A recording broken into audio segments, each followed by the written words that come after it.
Good evening and welcome to the hour dedicated to talking about all things strange, weird, and paranormal. You're listening to Strange Talk, broadcasting on 1660 AM in Northside, 91.7 FMHG2 WVXU in Cincinnati.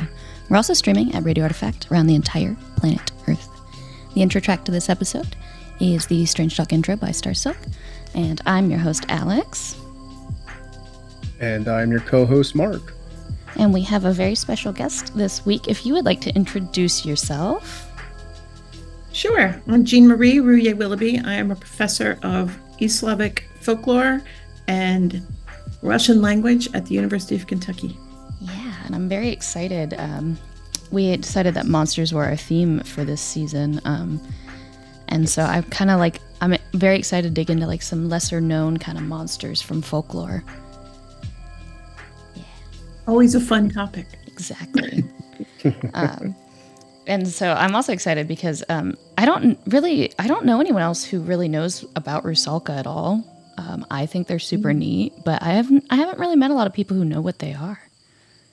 Yes. The Rusalka is one of my favorite characters in the whole Slavic tradition, actually, because she's so distinctive. Yes. So yeah. So I actually. What were you gonna say? I was actually going to ask, now please, I know I'm saying this wrong, but the Vodyanoi, are they related to the Rusalka, or is that a kind of weird wires crossed thing? Okay.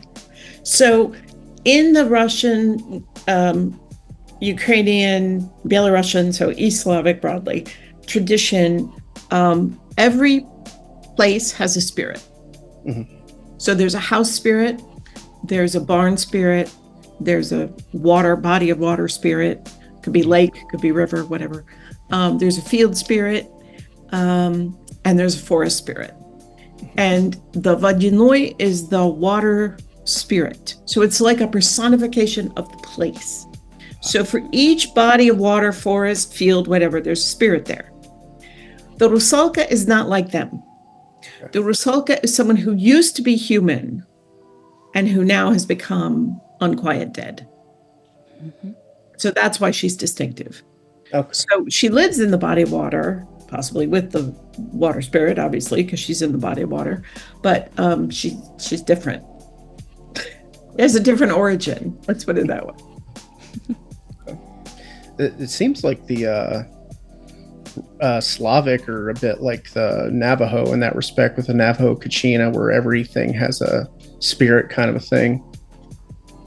Right. So my old folklore professor used to say that basically folklore emerges from an I-thou relationship to the universe. Mm-hmm. That is, viewing everything as part of a web that you can interact with, that has some kind of animacy or some kind of power, and you want to tap into that or have a relationship with it, and you don't necessarily assume that it's lesser or greater than you. It's simply part of this web. So yeah, that's very similar to what people often assume, right, as native indigenous practice, right?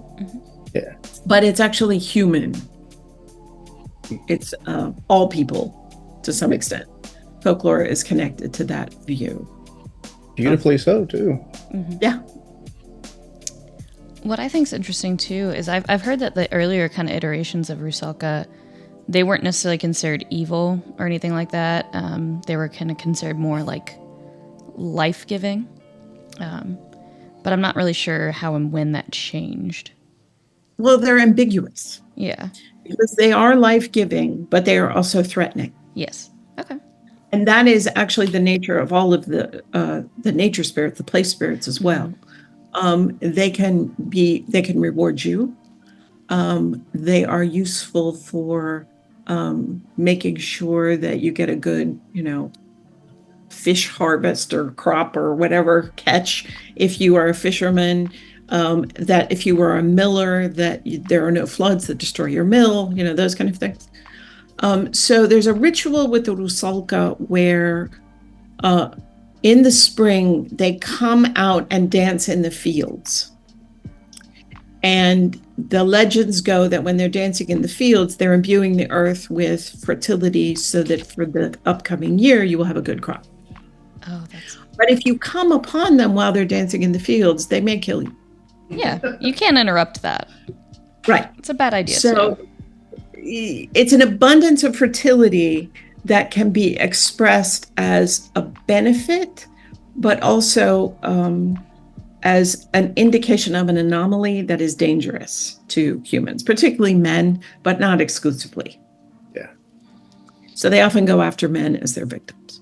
But if you come upon them dancing, whether you're man, woman, child, doesn't matter, they will, they can get you. Yeah. Just don't bother them while they're dancing. That's a bad time, too. Exactly. If you come across Rusalka dancing, just back away slowly and hope that they didn't see you. Yeah, exactly. And they have a violent origin, which makes them necessarily anomalous as well. That is, in the conception of East Slavic folklore, an early death or an unusual death has the potential, or has had the potential to make your spirit unquiet. If you are drowned, it's the worst possible thing because water traps souls, so you can't go to the other world. You're kind of stuck. Mm-hmm. You actually... Oh, I'm sorry. Yeah. That's all right. Go ahead. I was actually going to say, you kind of reminded me of... are you familiar with the Lady in White kind of modern folklore of like the women who have like drowned or been like that's kind of like still a somewhat living, breathing belief somewhat? Sure. That violent death produces unquiet spirits, and drowning is particularly fraught, right? Yeah. See, I've really noticed, like, when I have been looking into like Russian folklore recently, it seems like there are a lot of through lines with like a lot of just European stuff in general, but it always, I mean, obviously it has like its own slant as well. Like, I'm trying to think, am I saying this right? The Stryzga, they seem a lot like harpies. Oh yeah. Yeah, that's true.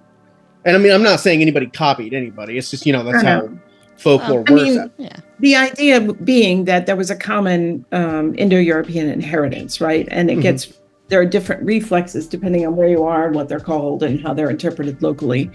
And so this is part of an interesting fact about folklore is this debate about whether there is a common inheritance, or if human experience is such that even though we have vastly different cultures, we imagine the world and interact with the world in the same way, and we come up with similar interpretations, right? Yeah.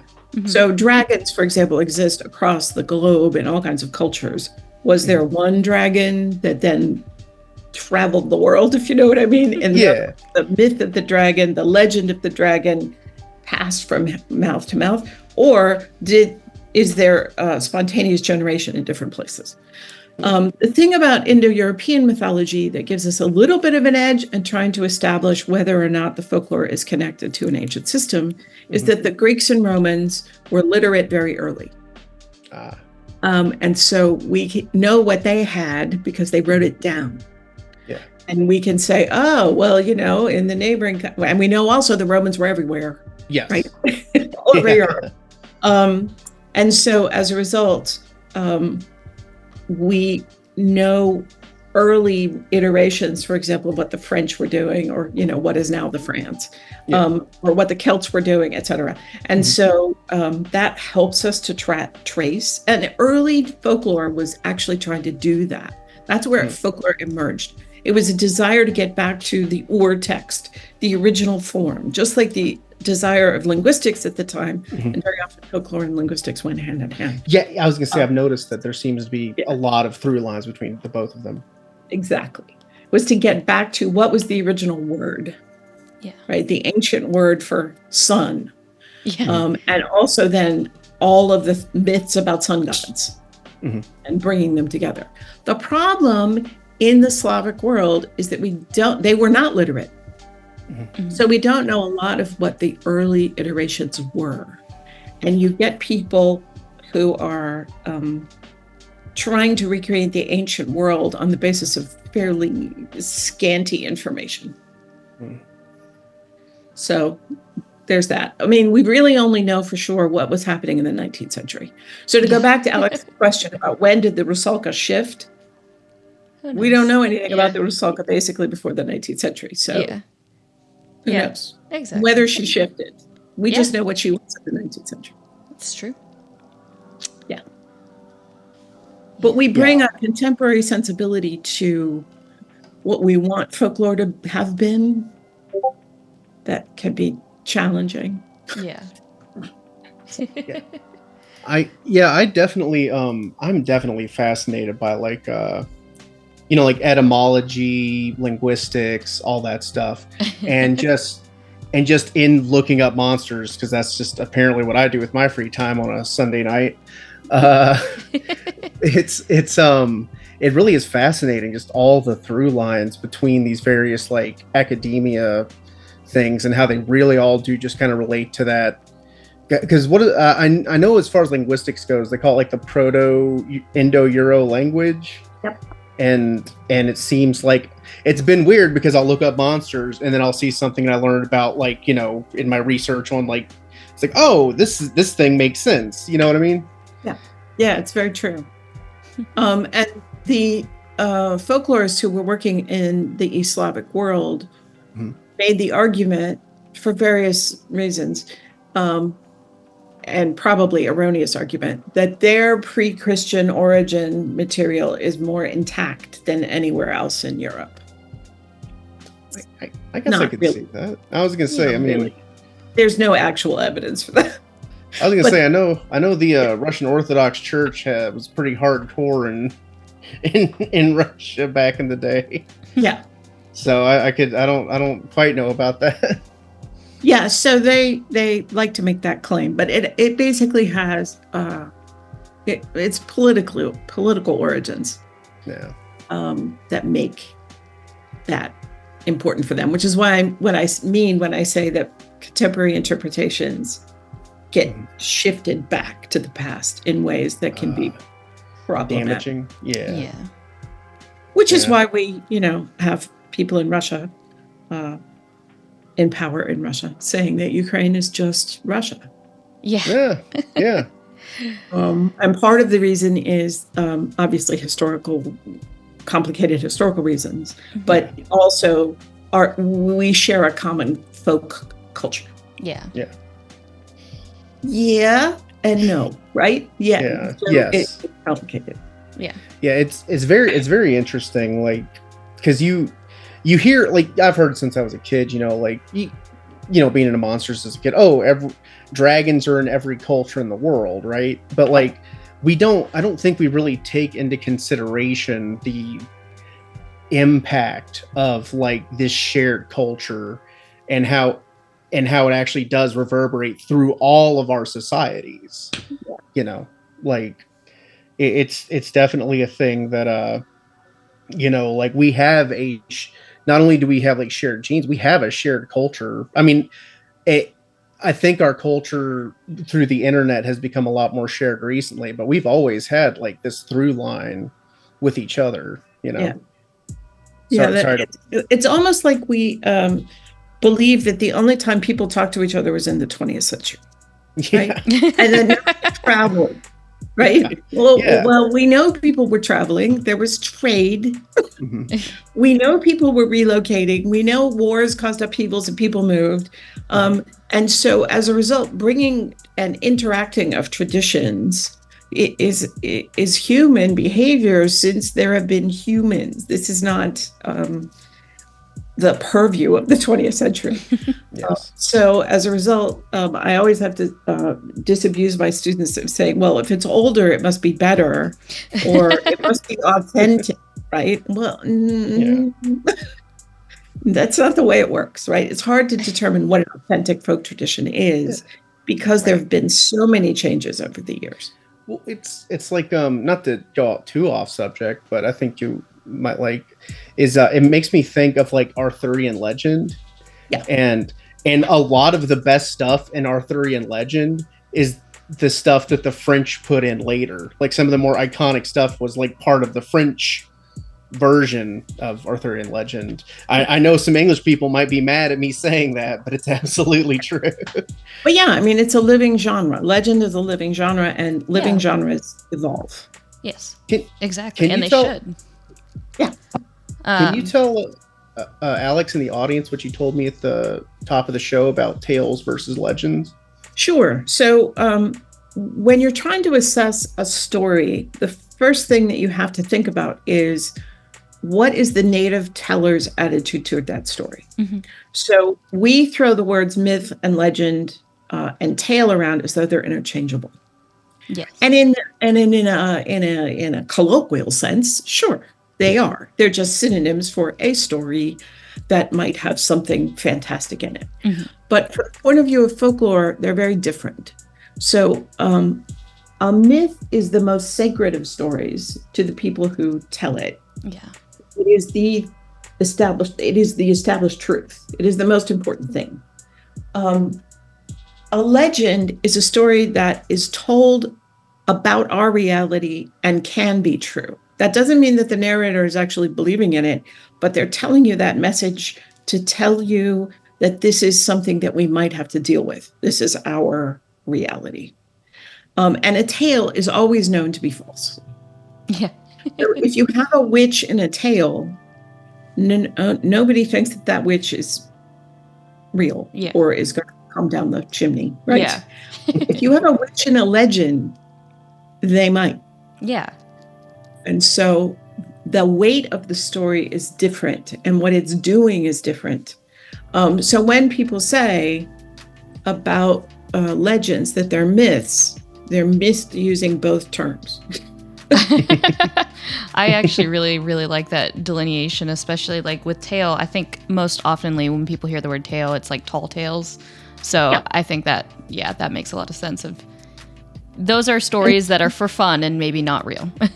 Right. I mean, they're entertainment. Doesn't mean they can't teach a lesson. Doesn't mean there isn't important cultural information in there. But they are known to not be reality. Yes.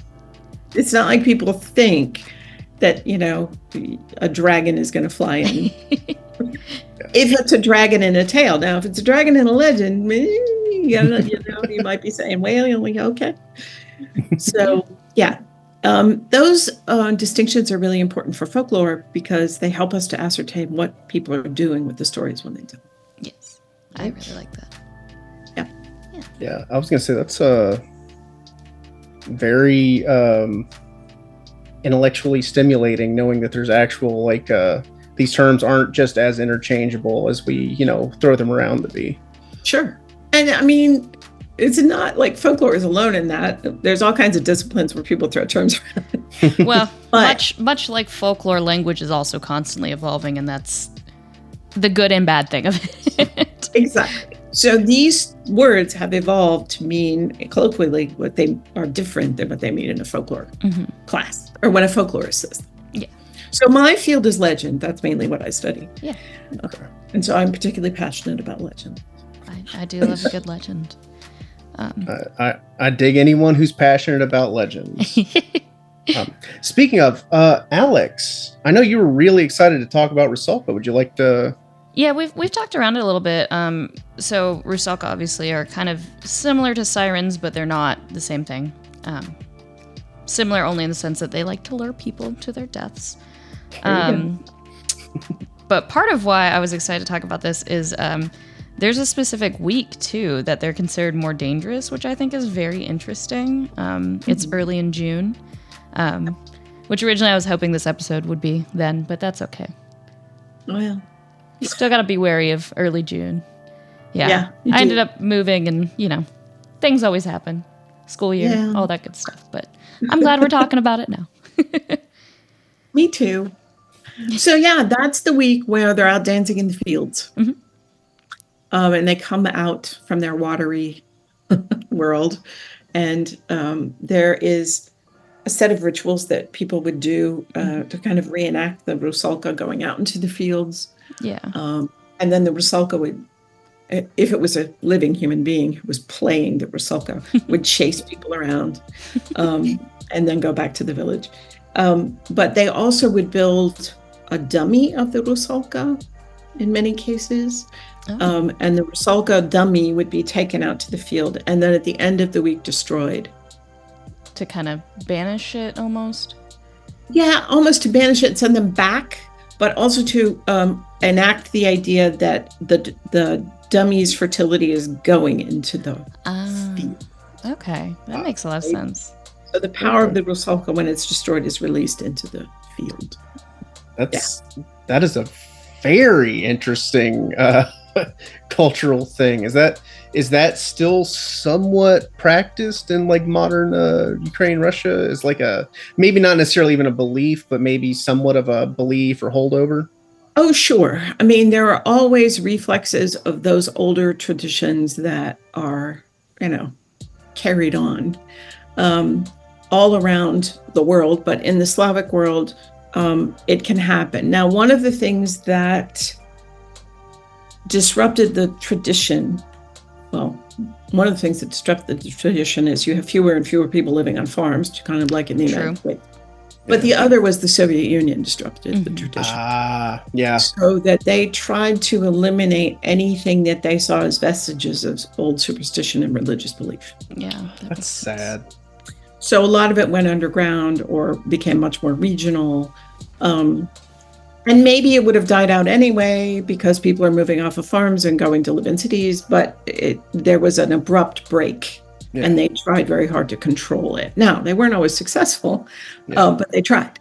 Yeah. So when they were successful, it kind of disrupted that tradition. And so in the post-socialist world, a lot of traditions have been revived after a break.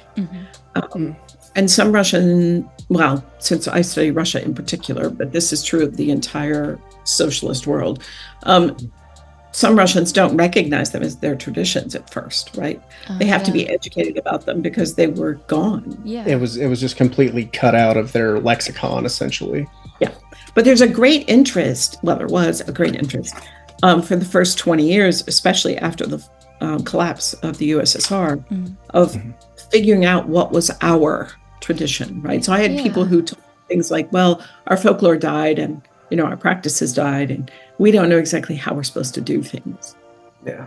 That makes sense that they would kind of want to go through a phase of like figuring that out and kind of reclaiming stuff that probably no one in their immediate family did because I'm sure it hadn't been done in so long. So, or didn't do openly, but once they got power to talk about it, they said, well, when I got married, this is what happened, before the Soviet crackdown, right? So I'm immediately like thinking of my grandma with that because there's so much I learned about her not until she died that I was like, okay, Grandma, you had a lot of secrets.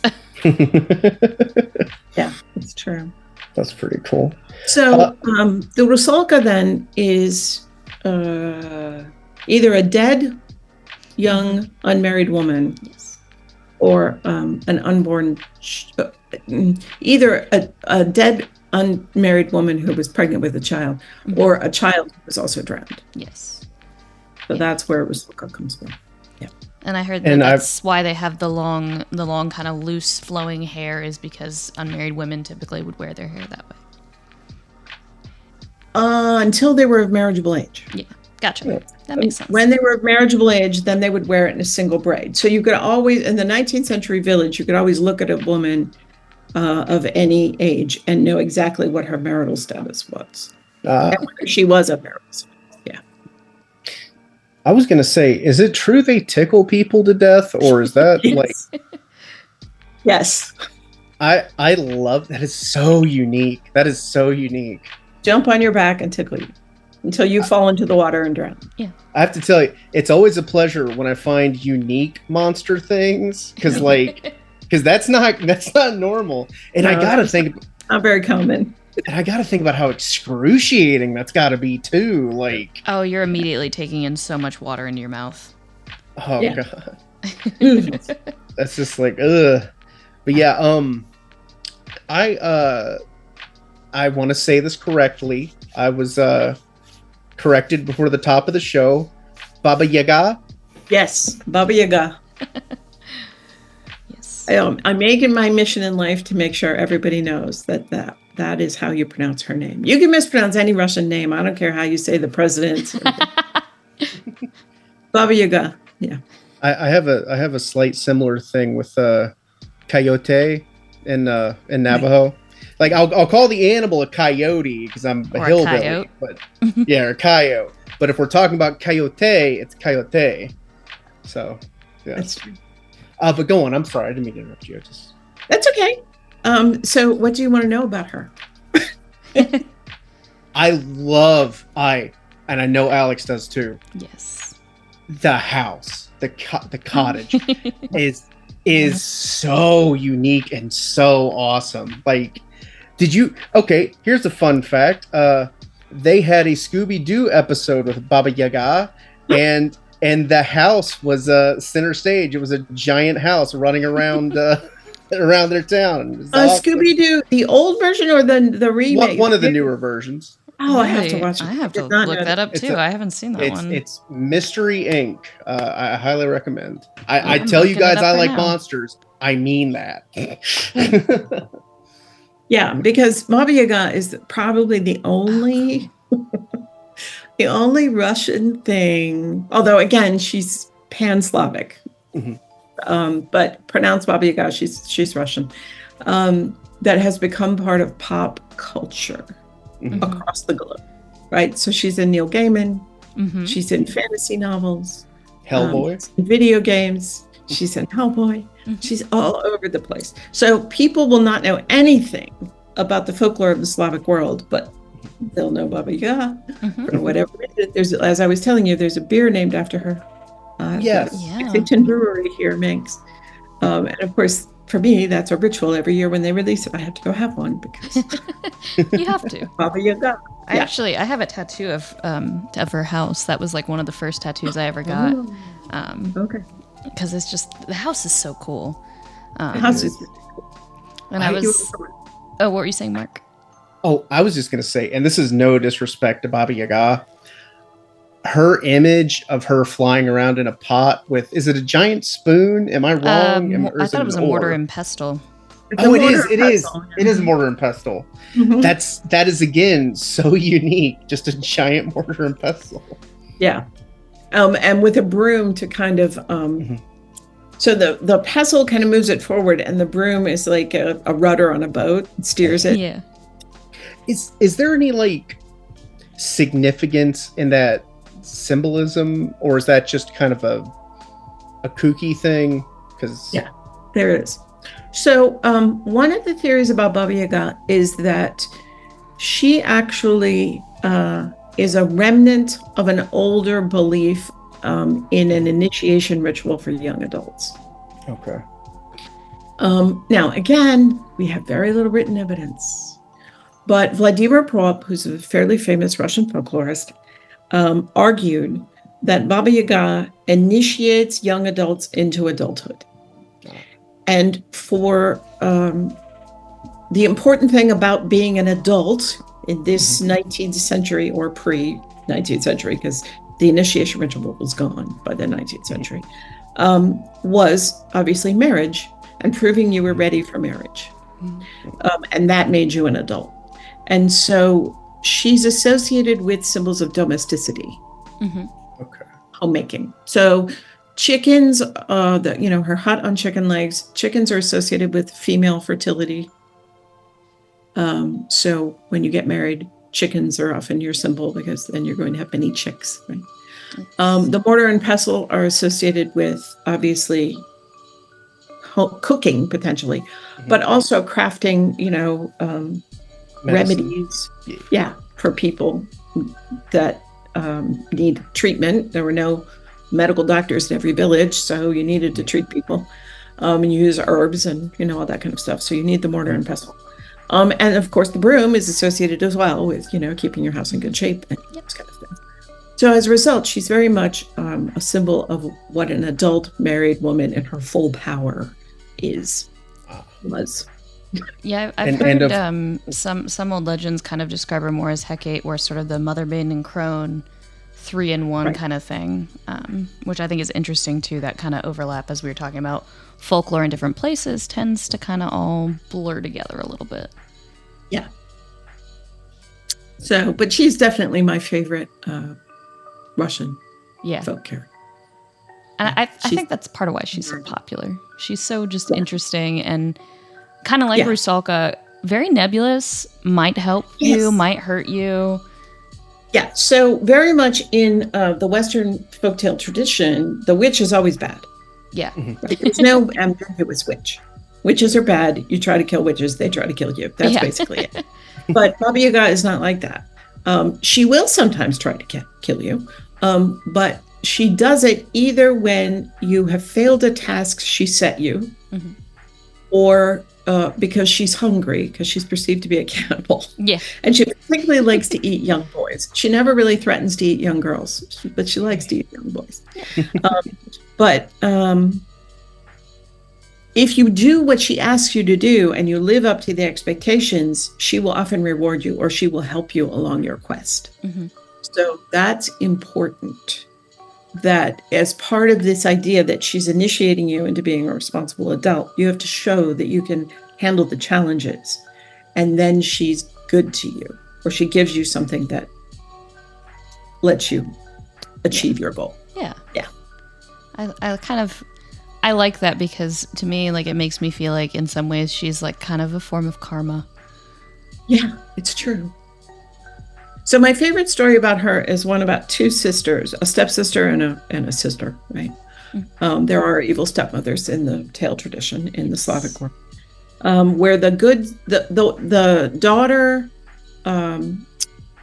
of the father, right? So the stepdaughter of the mother gets sent to Baba Yaga, and what the stepmom thinks is going to happen is that Baba Yaga will kill her. But the girl feeds the mice, and the mice help her do the tasks that Baba Yaga sets her. Or sometimes she has a doll, and the doll helps her do it. And Baba Yaga says, if it's a doll story, she says to her, "How are you doing this?" And she says, "Well, I have the love of my mother through this doll." And Baba Yaga says, "Oh, I don't need somebody who has the love of their mother." And she rewards her. And gives her money and, whatever. And she leaves. And then the stepmother says, "Oh, well, wait, I don't want my stepdaughter to get all this good stuff." And so she sends her own daughter, but her own daughter doesn't feed them money because she's nasty. Yeah. And she comes back a bag of bones. Oh. So that's my favorite Baba Yaga story. So I have seen this story before as a Russo-Finnish film, and I believe in that movie they have a father mushroom and a guy that turns into a bear, and I was wondering if those were also different legends all kind of thrown together, or if they were taking a lot of liberties. Well, there is a Russian story called Ivan the Bear's Son. Yes, Yvonne. Yeah. Sorry, I got excited. But he doesn't necessarily have anything to do with Baba Yaga in that story, right? Yes. And so the story of Ivan the Bear's Son is that his mother gets kidnapped, for lack of a better word, by a bear and becomes the bear's wife. So he's half bear and half human. Okay. And she's afraid to leave because she thinks the bear has ultimate power. But Ivan the Bear's Son finally figures out a way to get them out of it. Okay. And then the mushroom, there's a weird little Russian story about mushrooms who go to war. That's awesome. And different kinds of mushrooms having different kind of abilities in war. Yeah. But I don't know of a story that has father mushroom necessarily. Of course, I don't know every story. So it's possible. The movie I saw was a very strange. It was about their Santa Claus figure. Was it Father Frost or something? Yeah. And he was the centerpiece of this, but it had Baba Yaga, it had Yvonne the Bear, it had a bunch of just various, like I said, it's Russo-Finnish from the Soviet Union, so it had a whole bunch of stuff in there. Yeah. But that is where I learned about Baba Yaga, actually. Is that From movie. that movie. Well, Yes. there you go. I gotta say, for a Soviet movie from the 60s, they really nailed the chicken-legged cabin. Was it animated? No, it was live action. There was live action. Yeah, there was somebody like wearing like a cabin with chicken legs and a suit that kept moving. Like, you can't tell. It actually looks good. I love that. That is great. Because they had Yvonne the Bear and Baba Yaga got into a fight and they kept changing the direction of her house. Oh. It was the whole thing. Did Sorry. Ivan the Bear's Son win? Yes. Mhm. He was the protagonist. Although I believe the story wasn't based off the story you said. He had been turned into a bear by his own hubris. Oh, I see. Yeah, And of course. And he had to, not going to talk about being raped by a bear in there. yeah, and he had to win the love of the stepdaughter. And yeah, so it was a whole thing, and Santa Claus was in it too. It was a very interesting movie. So Russian in Santa pop culture, yeah, in the Soviet era pop culture, in the contemporary world, Baba Yaga just became an evil witch. Yeah. So she loses that ambiguity and that power that I think is so fascinating. Well, see, that's the thing, is in this, she was an antagonist for sure, but she also helped him to some capacity too. So Unwillingly or willingly? that's a good question. I believe it was kind of willingly after he bested her, but it was essentially like, oh, you've proved your worth as a man, essentially, Right. But I mean, 80s Soviets, what can you do? Or I guess 60s Soviets. But no, I'm sorry. I actually had a few questions about a few creatures, if that's okay. Of course. Is that okay with you, Alyx? Yeah. Yeah, I've got a couple of questions as well, but you can go first. All right. Let me find my Google Docs. There we go. So, the Leshy. I am very intrigued by them having so they seem to have a thing with inversed clothes. Yes. Okay, so one of the things that Leshy likes to do, one of the pranks, is to get you lost in the forest. And the way when you realize that the Leshy has led you astray is put your clothes inside out. And if you change your clothes and put them all inside out, it shows you the true path. Interesting. That actually leads right into one of the questions I was going to ask. One of the modern kind of Rusalka tales I'd heard was that if one is chasing you, you could take your clothes off and leave it, and it would go after that instead of you for some reason. And I'm now thinking that they mixed those two legends together is what happened there. No.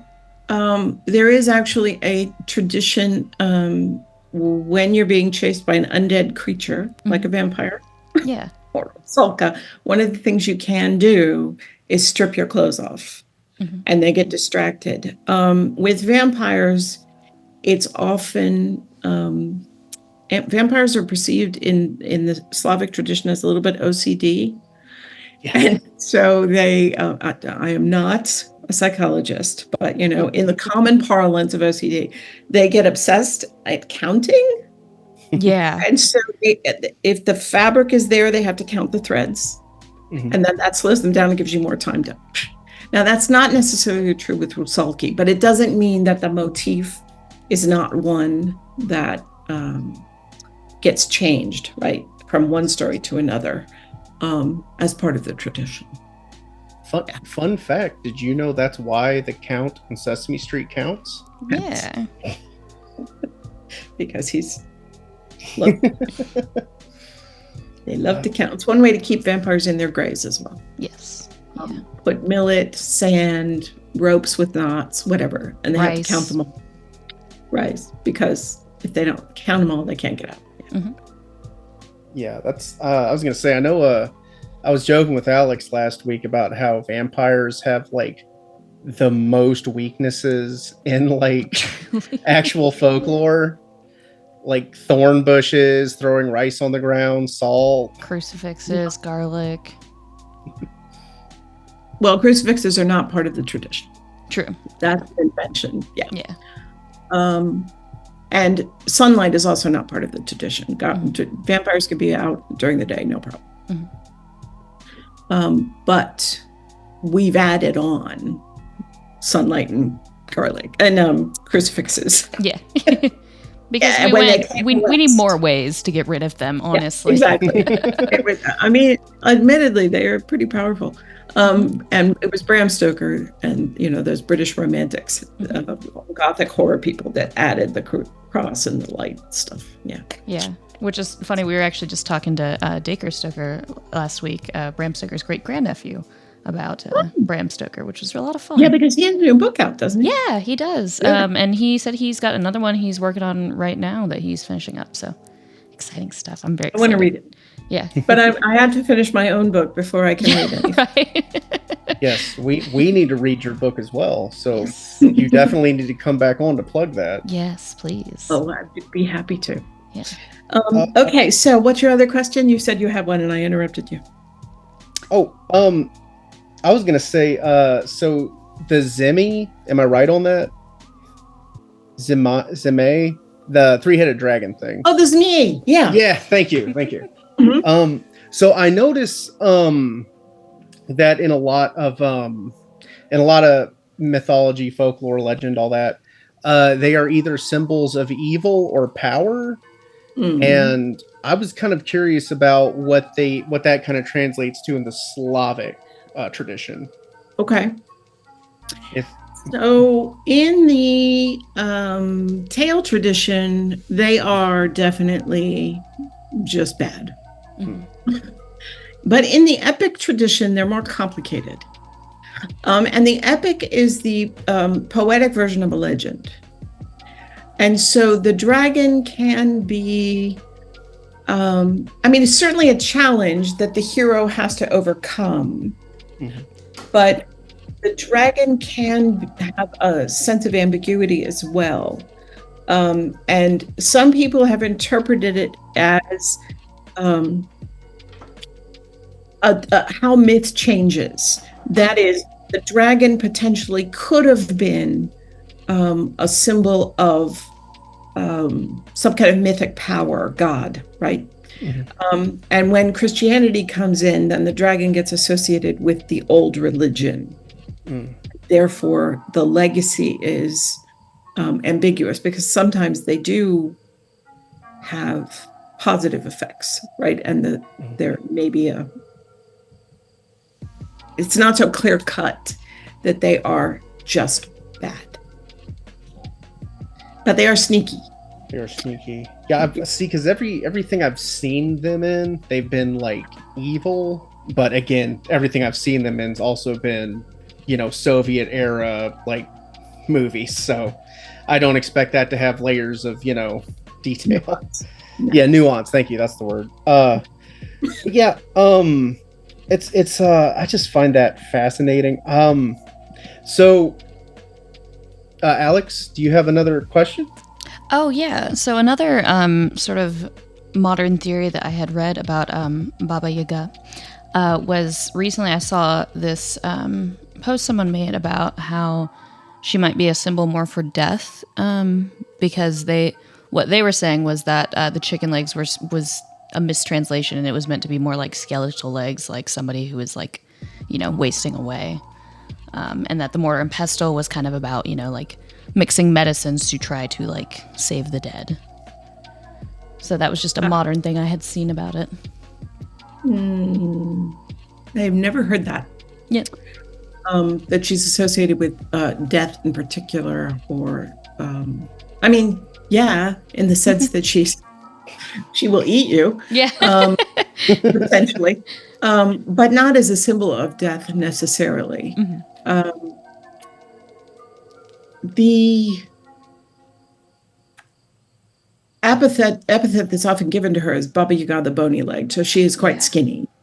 But that is a mark of her age, potentially. Mm-hmm. But it's not that she is like a stand-in for the personification of death. Yeah. I've never known that to be the case. Yeah, I think maybe this was just a modern somebody kind of trying to come up with their own theories, but I just thought that was interesting. I saw that recently. I mean, I mentioned it already. We've talked about this already, right? That we bring a contemporary sensibility and we want to make sense of these things from our own lens. Yeah. I mean, it's hard not to do that. Can I ask? Oh, I'm sorry. Well, I was going to say when this was more commonly known folklore, when this was everyday folklore, it makes more sense that they would associate it with, coming of age, because we don't have as much coming of age rituals now in the modern age. Yeah, exactly. Yeah. What were you saying, Mark? You got me honestly curious now. Is there a Slavic, Russo, personification of death that's, different than, your regular European personification of death?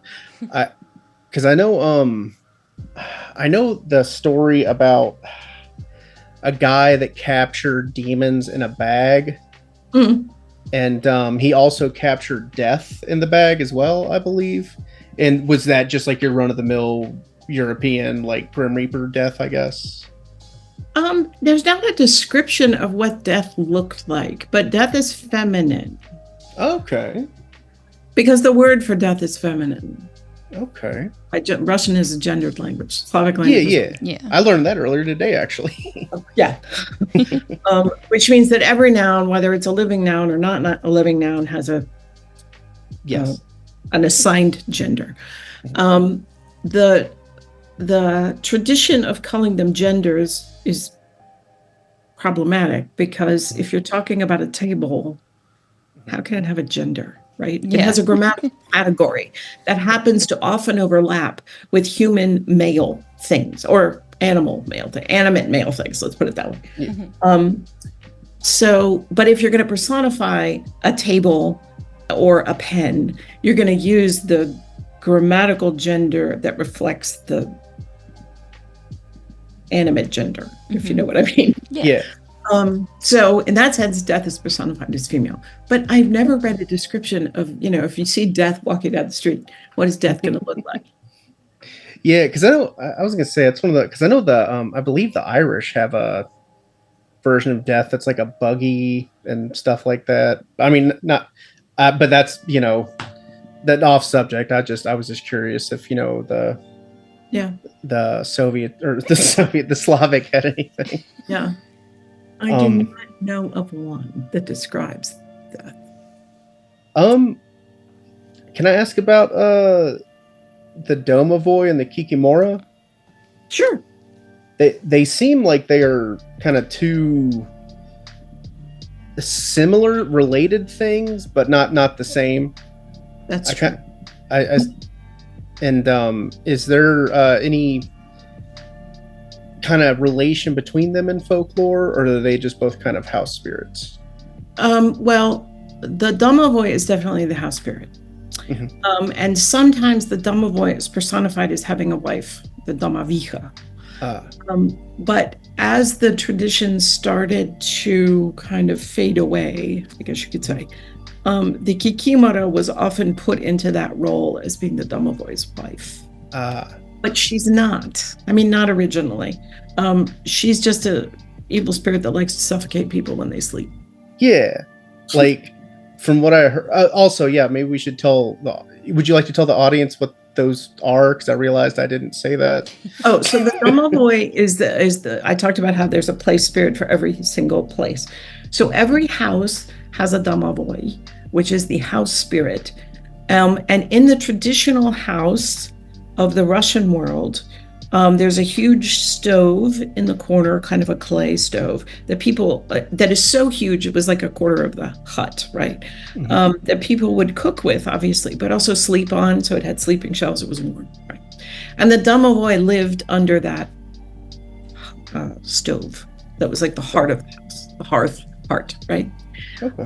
And so the domovoi comes out at night, and if the domovoi is happy, the domovoi will make your life prosperous and guard the animals. If the domovoi is unhappy, he may not let you sleep. He may destroy your knitting.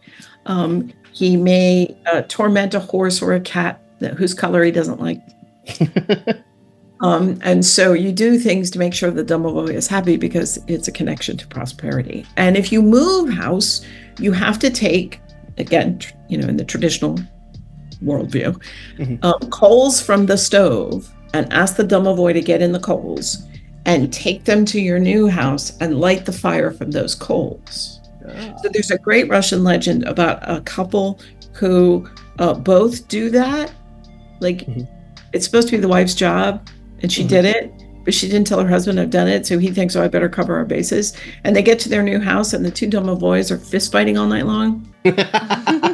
And so they have to figure out a way to get rid of the one he mistakenly invited, because they're very territorial and they don't want competition.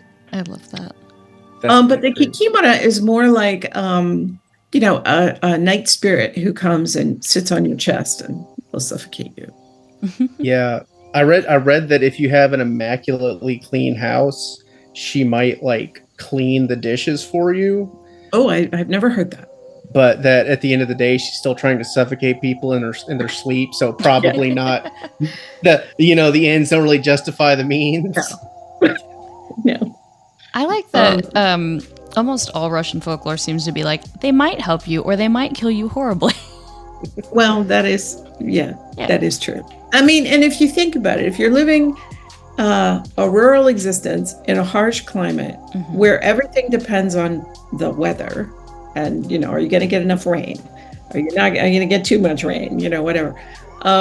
Making sure that the relationship to the forces of nature is good is only logical, because you are pretty powerless in a big world that seems to be out to get you, whether it's carnivores or not enough rain or, whatever it is. And so there's this goal to try to make sure that you get the good stuff and none of the bad stuff. But you have to be realistic. Bad stuff happens. Yes. Absolutely. So the stories talk about that. That is a great way to frame it, keeping that in mind. Yeah. Yeah. Alex, did you have any other questions? I just had those two. Did you have another one? Yeah, I've got more. Okay. This is my bread and butter, man. So I was researching. How did you say it? I said Bannock, and you Banyak. Banyak. And they seem virtually like an evil spirit, but one that people will placate to use like steam houses or bathhouses. Because I did read that the what do they call them? Wet nurses. They'll throw stones in the corners of the steam rooms to kind of scare it out so that when they give birth in there, it won't eat the baby or, Right. So the binding is one of the place spirits. So very much like across Northern Europe, the tradition in that part of the world, this is not true of Southern Russia and it's not true of Ukraine necessarily, is to have steam baths. And so you need a bathhouse where you can, light wood or coals or whatever to create the steam. And that was, particularly in the northern parts of Russia, the place to give birth. Because the place you gave birth was unclean for a certain period of time. And if you gave birth at home, then the house, nobody could go in until it was, blessed and cleansed, etc. So if you give birth in the bathhouse, it's unclean, nobody can go in for a certain amount of time, but it's less critical. So the rule basically is the closer you are to the house, the less dangerous the spirit is. So the house spirit can punish you, it can do mean things, but it's less likely to be dangerous than the barn spirit and less likely to be dangerous than the bathhouse spirit, and certainly less likely to be dangerous than the forest spirit, which is the most kind of fraud. So the bathhouse spirit was a little bit unpredictable. And if you wanted to have a birth in there, yes, you would do protective things to make sure. The thing is, unless you left the child alone, the bathhouse spirit normally doesn't do anything. It's when you leave a child in there alone. So again, there's a great legend about a woman who takes her infant down to the bathhouse. She's going to steam herself. But of course, she has to take the baby. Baby's unprotected, got to take the kid with me. She gets down there and she realizes that she's forgotten her soap. And so she makes a very unwise decision. She leaves the child while she runs back to the house to get the soap. And then she comes back down. And for 20 years, the child did not grow and cried. Because what had happened was it's a changeling, essentially. The bathhouse spirit had stolen the child. 20 years on, a young man goes into the bathhouse to steam, and a naked young woman comes out and appeals to his charity. And he gives her clothes and takes her home and eventually marries her. And she says, okay, we now need to go back and see my parents. He goes, wait a minute, I found you naked in a bathhouse. What do you mean your parents? She says, well, the story is that the bathhouse spirit stole me and replaced me with a piece of wood. And we need to go back and see my parents. So they go back to the house where the squalling infant for 20 years is. And she explains to her parents that she is actually their daughter. And they are reunited, and the squalling baby disappears and it becomes a piece of wood. That's beautiful. I do love that, like, almost all changelings is just like, and it's a piece of wood. It's a piece of wood. Exactly. That's awesome. Which the bathhouse spirit just had handy. Right? Yeah. I love the idea that almost every time they're going to do a changeling switch, they're like, what do we got? Yeah, just this piece of wood. Yeah. It's true. I'm sorry. I was kind of curious about so I'm assuming you are a Slavic folklore expert. You were the perfect person to ask this. Okay. Are the legends nearer to the Asian continent have a bit more like Asia influence in them than maybe like the northern or the European stuff does? Okay. So the fact is that the Mongols ruled Russia for 300 years. Right?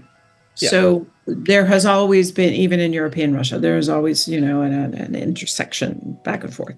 However, the native peoples of Siberia who live alongside Slavs certainly shared their belief systems, and there can be, I don't want to say anomalies, there can be elements in the stories that are clearly borrowed from these Turkic peoples, Finno-Ugric peoples, etc., who were near them.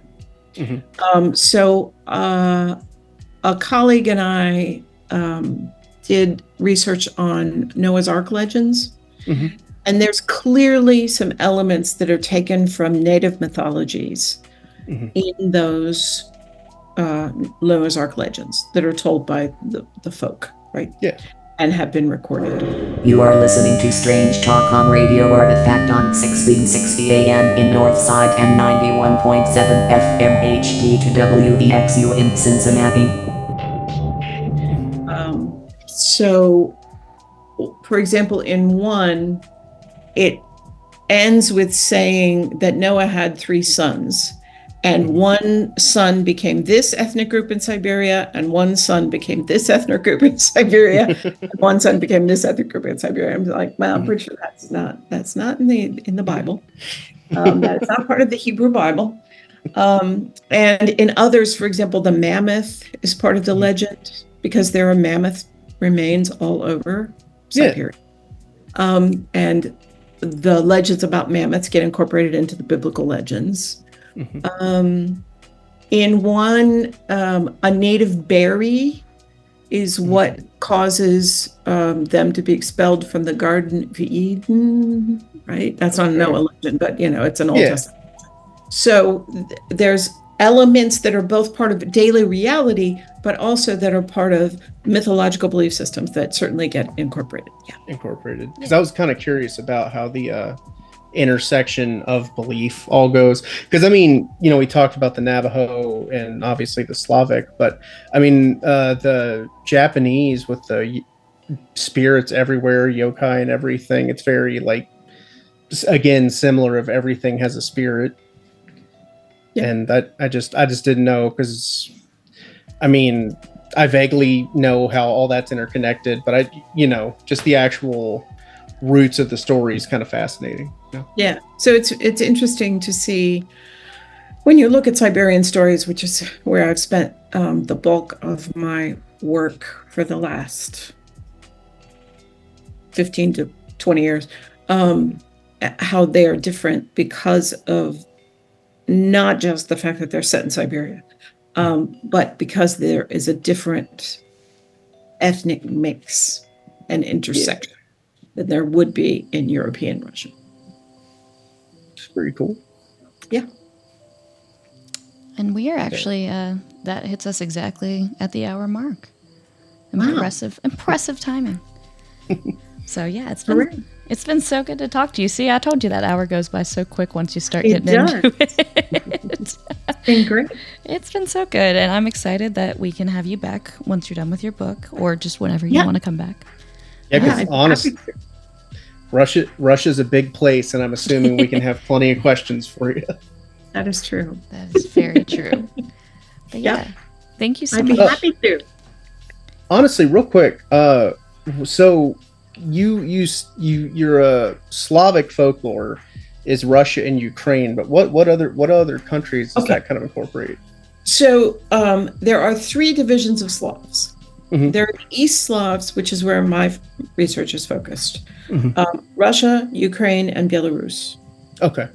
And so very often what happened in the 19th century is people looked at all 3 of those groups, people, meaning the people writing about folklore, the historians, etc., and said, well, they're all just the same people.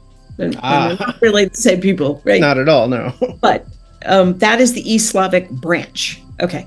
Then there's a West Slavic branch, which is the Czechs, the Slovaks, the Poles. Okay. There are certain commonalities between West and East Slavs, but obviously geographical distance, different languages, different religions, all kinds of things, different influences. The Germans are right there. The Germans are not near Russia. Things change. Then there's the South Slavic branch. And the South Slavs are the Bulgarians, the Serbs, the Croatians, the Slovenians, the Macedonians. Okay. Those are the main titular nationalities, meaning they have a country named after them. There are other subgroups as well that don't necessarily have a country named after them. That could be in any one of these groups. Like the Kashubians are part of the West Slavic branch, but people are like, what? Yeah. The Kashubians never had a country, right? So people don't know them in the same way that Poles, which is, share their territory with the Kashubians. So those are the 3 branches. So my main work has always been in the East Slavic world. Okay. So awesome. Well, I really enjoyed that. I think Alex did too. Yeah, that was a lot of fun. So did I. Yeah. I'm glad it was. I hope it was useful. It's very, very useful. And like I said, like I feel like not as many people know. I mean, obviously Baba Yaga, but like not as many people know the other sort of different legends. Yeah. So that is true. Yeah, happy to talk about some legends. But yeah, thank you so much for joining us, and I'm super stoked we'll get to talk again. And on that note, I think we're gonna sign off here. So good night. Good night. And good luck.